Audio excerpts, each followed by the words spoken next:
काही ठिकाणी महापूर होता आणि याच्यामध्ये शेती उद्ध्वस्त झाली.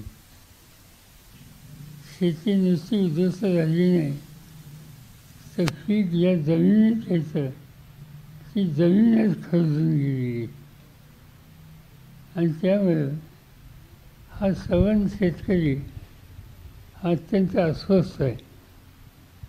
त्याच्या दृष्टीनं जमीन शेतीची हे त्याचं सर्वस्व आहे आणि त्याचं सर्वस्व केलं तर कोणत्या मनस्थितीत तो दिवाळी साजरा करणार. आणि म्हणून त्याच्या या दुःखामध्ये आमच्या संघटनेनं सहभागी व्हायचा निर्णय घेतला. दोन गोष्टी त्याच्यामध्ये आहेत की संकट येतात, येत नाही असं नाही, पण अशा वेळेला ज्यांच्या हातात राज्याची देशाची सत्ता आहे त्यांची ही जबाबदारी असते संकटग्रस्त लोकांना संकटातून बाहेर काढायला हातभार लावायचा. आता राज्य सरकारने काही चोखडी रक्कम काही लोकांना जाहीर केली, पण नुकसानीचं स्वरूप हे बघितल्याच्या नंतर या चोखडी रकमेचा उपयोग त्याला पुन्हा उभं करण्यासाठी होईल असं त्यांना वाटत नाही. आणि त्यामुळे राज्य सरकारवर सुद्धा हा संकटग्रस्त नाराज आहे.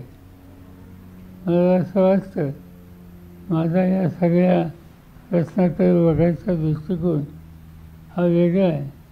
इथं मी राजकारण आणू इच्छित नाही, पण संकटग्रस्त लोकांना संकटातून बाहेर काढण्यासाठी सगळ्यांनी मिळून प्रयत्नाची पराकाष्ठा ही केली पाहिजे. आणि ती तयारी राज्य सरकारला आम्ही लोकांनीसुद्धा दाखवली. पण मोकळ्या हाताने मदत करण्याची तयारी आत्तापर्यंत दिसत नाही. त्यामुळं नाईलाजानं आजचा दिवस साजरा करायचा नाही असा निर्णय आमच्या संघटनेला घ्यायला लागला. मी एवढं सांगू इच्छितो की हे जे काही घडतं आहे हे दुःखद आहे, त्याच्यात अधिक भाषा नको. पुरंदरमध्ये शेतकऱ्यांशी संवाद साधला त्यावेळी शेतकऱ्यांनी मोबदला अजून आम्हाला डिक्लेअर झाला नाही, त्यामुळे नाराजी कुठेतरी व्यक्त केलेली आहे. त्याची तुम्ही संवाद साधला काय नक्की? मोबदला हा विषय नाही. त्यांनी जे विषय मांडले एक तर त्यांचं म्हणणं होतं की जागाच बदला. आता हा निर्णय काही मी घेऊ शकत नाही, काही इथे अधिकारी घेऊ शकत नाही, केंद्र सरकारचा हा प्रश्न आहे. जर विमानतळ कुठं काढायचा हा निर्णय शेवटी केंद्र सरकार घेईल. प्रश्न असा आहे की जिथं काढला जाईल त्या सवन शेतकऱ्यांची शेती ही ताब्यात घेतली जाईल आणि अशा सगळ्या वर्गाचं पुनर्वसन आणि त्यांची नुकसान भरपाई कशी द्यायची, कशी दिली जाईल यासंबंधी या सवन शेतकरी वर्गाच्यात अस्वस्थता आहे आणि त्यामुळं विरोधसुद्धा आहे. आमच्या सगळ्या चर्चेमध्ये मी एवढं सांगितलं की कुणीतरी गैरकायद्याने तुमची जमीन काढू शकत नाही. विमानतळ झाला पाहिजे हे जर सगळ्यांचं म्हणणं असेल तर ज्या जागेवर होणार आहे त्या भागातल्या शेतकऱ्यांच्या जमीन मालकाचं तिथं फळबागात आणखी शेती आहे, पाणी आहे, ड्रिप इरिगेशन आहे आणि त्यामुळे त्यांना उद्ध्वस्त करून चालणार नाही. त्याला योग्य ती नुकसान भरपाई आणि पर्यायी जमीन या दोन्ही गोष्टी द्याव्यात ही मागणी त्यांची होती.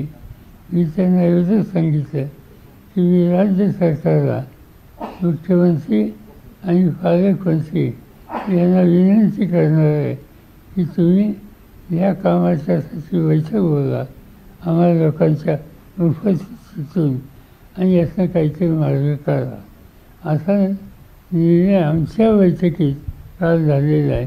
दिवाळी संपल्यावर मी मुख्यमंत्र्यांची वेळ घेईन आणि ते सांगतील त्यावेळेला याचा चर्चा राहील. साहेब, निवडणूक आयोगावर सर्व विरोधकांनी ताशेरे ओढलेले आहेत. निवडणूक आयोगाला उत्तर देता येत नाही. मग बरं काय रोहित पवारांनी बोगस आधार कार्ड. ठीक आहे तर त्यांना विचारलं ना. अच्छा. साहेब, बिहारची निवडणूक आहे, कसं बघता एकंदरीत सगळीकडे? तिथं मोठा मतदार यादींवर देखील मोठा प्रश्न निर्माण झाला होता. आहे तिथं आमचे सगळे सरकारी नाराज आहेत कारण सत्तेचा गैरवापर होतो आहे. मतदार याद्याच्या संबंधी बराच घोळ आहे असं त्या सगळ्यांचं म्हणणं आहे. निवडणूक आयोगाच्या पुढे मानले बघूया काय होतं. साहेब, मराठा आरक्षण ओबीसीमध्ये जे JR काढलेलं आहे त्याच्यावर आंदोलन केलं जाते. आज देखील बीडमध्ये छगन भुजबळ यांचा मोर्चा आहे. एकत्र नेते येत आहेत आणि त्यांचं म्हणणं आहे की हा JRच रद्द करावा. ठीक आहे तर त्यांच्याशी बोला. कर्डिले यांचं निधन झालेलं आहे. ठीक आहे ह्याच्यात घालून वेगवेगळं साहेब, रशियाकडून तेल खरेदी लोकप्रतिनिधी म्हणून काम करणारे असा त्यांचा परिचय होता. ह्या त्यांचं जाणं हे आकस्मिक आहे आणि त्यामुळे साहजिकच त्यांच्या कुटुंबावर सरकारांच्यावर एक प्रकारचं हे संकट आलेलं आहे. परमेश्वर या संकटाला तोंड द्यायला त्यांना शक्ती दी अशी अपेक्षा.